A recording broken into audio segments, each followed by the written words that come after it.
So I'm super stoked to be back doing my yoga web blog series. I gotta say, I stopped doing them probably for almost a year now, and the reason why I stopped doing them truly was because A, I was lazy, and B, I was judging myself based upon my ghetto videotaping skills. I would see all these like epic vlogs that yoga teachers would do, and then I'd do the silly thing that we as humans do and just compare myself to them and be like, whoa, I can't put myself out there. This is so not professional. But then I sat and really smiled and laughed at myself because, dude, I'm not really professional. I'm just a chick trying to find peace and to help others do it, and the way that I do it is through being me.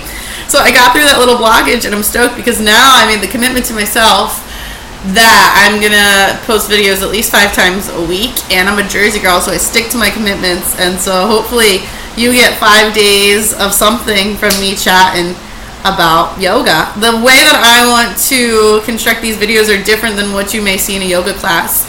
I want you to get to know a deeper side of yoga, and so for that reason, we're going to talk about different types of poses that you may not really think are poses, not getting into a headstand or not doing a downward dog, but doing something different that affects your mind and body in the same way. And so for this first couple of weeks, or when I feel like I'm over talking about it, we're going to talk about something called mudras.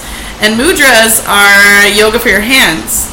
And all it is literally different hand positions that allow your mind and body to get a specific message based upon where your fingers or hands are touching or which way they're facing. The hands, man, the hands are so super potent. They're so super powerful. They're an extension of the self.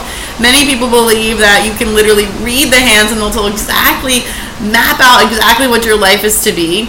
It's funny, when I was younger, I used to hate my hands. They're so big. I mean, let's be honest, they're kind of like E.T. finger.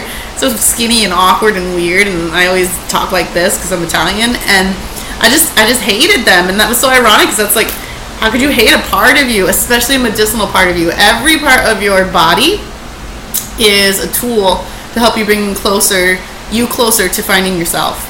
So we're going to use our hands, these tools, to help us find ourselves, and when you find yourself or start to get onto that path, then everything starts to come into alignment and you become a more peaceful, chill, happy, balanced being. And I think that that's kind of my whole quest.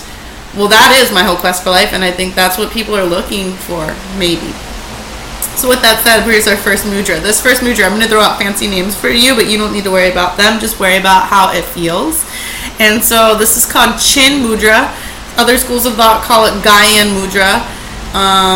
And mudras date back thousands and thousands of years. In fact, if you look on statues, you're going to see them doing these certain things, and it's not like they're trying to be cool. They're actually just doing these hand gestures as a means to portray health for their body. They're doing yoga. So the Buddha statue that's doing this, that's a yoga posture. The little statue that you see in Asia that's doing this, I mean, that's a posture. There's a science behind it. There's thinking behind it. There's a healing behind that. So today we use our hands to heal. Just as when you do the peace sign, or maybe if you do the middle finger, I feel weird flipping you off, or if you do like wagging your finger at someone, there's an energy that emits from that, and then it affects us negatively, or creates tension, or maybe it inspires and invigorates us. That's how mudras work. So this first mudra, Cin Mudra, you bring the index finger and the thumb to touch. You create kind of an A-OK symbol here. And if you do it on both hands, all the more power to you, because now it's double healing on both sides of the body. And so I like to rest with my hands up. You can rest with your hands down. Later we'll get into reasons why up, down. But for now, just trust what you do naturally. What is it that feels good for you? And you just place these hands here, index finger into the thumb. And what this posture teaches us is twofold. Today we're going to talk about unity. With this, unity is a circle that we're creating. We can't be broken. And so you feel okay with that. You do. That you're unified. Your mind, your body, your soul, all parts of you, your past, your present, your future, are unified into this one space. And more so, we're unified with the world, with nature, with each other. And once we start to separate ourselves from all these things, when we start to say, my head hurts, or this person is this, and we become beings of separation, that's where imbalances imbalances happen. The earth doesn't separate themselves. The ocean need the fish, need the sand, need the sun.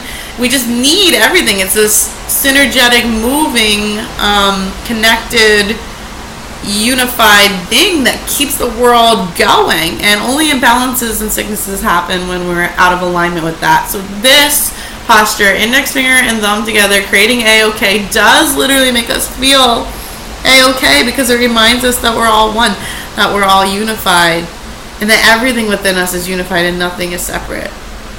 So you don't need to sit like a straight up old school yogi, although it feels really good to do this right now, honestly. You can do this while you're driving. Well, I guess that's how you would drive. You can do this when you're surfing. You can do this just sitting as you're watching TV, under the covers before you go to bed. If you're out to dinner with someone and they're making you feel all separate, you're starting to have all these separating thoughts like I'm not good enough or whatever it is, do it underneath the table. I mean, mudras can be done at all times. That's what's super cool about them. And generally speaking, like, I'll do this shit in Walmart. So I feel, not as crazy or as overly, whenever there's just like stuff that's energetically pulling at me. So you can do it and people won't notice, but your energies will shift. So mudra number 1, Cin Mudra. Totally try it. Let me know how it feels. Stoked to be blogging again. Yeah, let's do some stuff with our hands. Namaste.